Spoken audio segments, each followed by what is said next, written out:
Pastor. Ayan, totoo po yun mga kapatid na hindi po talaga natin masusumpungan yung word na Trinity sa loob ng Bible. Pero Mhm. it doesn't mean mga kapatid na ang Trinity ay hindi na siya biblical doctrine. Kasi una sa lahat, halimbawa niyan, yung word na incarnation. Wala tayong mababasa sa Bible na incarnation.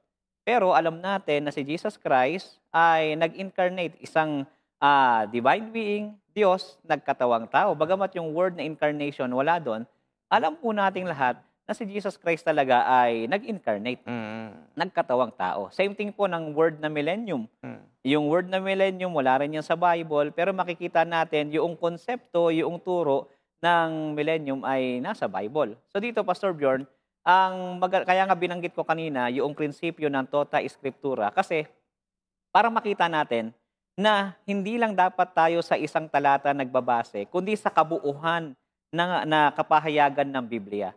Bagamat wala doon yung eksaktong salita, pero pag binag-aralan natin ang buong konteksto ng Biblia, makikita natin yung aral ng Trinity nasa Biblia. Mm. Kaya nga dito, Pastor Bjorn, meron akong ano rito meron akong punto na ginawa noon sa aking ka-Bible sharing. Una, lagi kong binabanggit na ang doctrine of Trinity ay progressively revealed sa New Testament.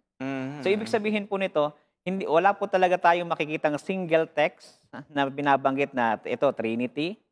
Iba na lang kung gagamitin ng iba yung 1 John 5 verse 7. Medyo Ah, controversial po yun. mm. Pero pag tinignan po natin, unti-unti sa New Testament, ni-revealed itong doctrine of Trinity. Nakita po natin dito, kaya nga dun sa Matthew chapter 28 Sabi doon, di ba?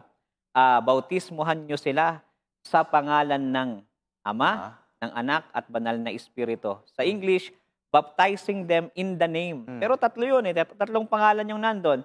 Pero in the name. In the name. Naging singular, di ba? Pero bagamat tatlo yung pangalan, ay pinapakita sa atin na sila ay isa. Mm. Kasi isang authority ang meron sila pagdating sa baptism ng tao, Pastor Bjorn.